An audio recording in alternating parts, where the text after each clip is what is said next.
L'image de jeunes mineurs étrangers isolés cherchant à se réchauffer dans les tambours de sèche-linge d'une laverie automatique a largement circulé dans les réseaux sociaux, dans quelques médias, et a légitimement choqué dans notre pays et même au-delà de nos frontières. Elle illustre tristement non seulement les conditions aujourd'hui dans lesquelles vivent dans nos rues de jeunes mineurs problématiques en grande précarité et, comme cela a été dit, soumis à des trafics, mais de manière plus générale, la situation inacceptable dans laquelle se trouve aujourd'hui un trop grand nombre de migrants et de migrantes en France. Et n'en déplaise à votre réponse, nous pensons que si, aujourd'hui, la France devrait être en capacité de les accueillir dignement, nous en avons les moyens, il faut la volonté politique. Et j'espère que vous répondrez à cette volonté politique qui est largement partagée, y compris par la majorité des associations de défense des droits humains. Cette photo de jeunes mineurs emblématique, Monsieur le ministre, a été prise dans le quartier de la Goutte d'Or, la circonscription dont je suis l'élu. Dans ce quartier, comme dans beaucoup d'autres villes, quartiers, territoires en France, ce sont souvent les associations, et y compris les habitants et les habitantes, qui ont fait preuve de solidarité dès les premiers instants et assurent depuis trop longtemps les missions d'accueil inconditionnel qui devraient être ceux de l'État. Votre gouvernement s'est malheureusement engagé à perpétuer les politiques répressives qui mènent non seulement à plus de désordre, mais y compris à une inefficacité dans le traitement des conditions des migrants. Nous savons que des solutions existent et des structures existent, comme les centres de premier accueil, tels que celui qui a été ouvert à Paris-Nord et qui est aujourd'hui menacé puisqu'il doit libérer le site qui lui a été octroyé grâce aux efforts notamment de la municipalité et de l'association Emmaüs à partir de mars. Ce genre de structures et toutes celles qui sont développées montrent qu'il est possible d'accueillir dignement et largement les populations.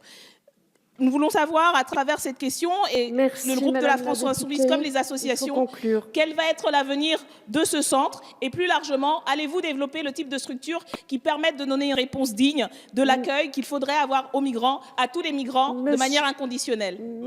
Merci, Madame Obono, d'illustrer mon propos. Vous parlez de la Goutte d'Or. Vous illustrez ainsi mon propos que ces jeunes, quand l'on voit en profonde détresse,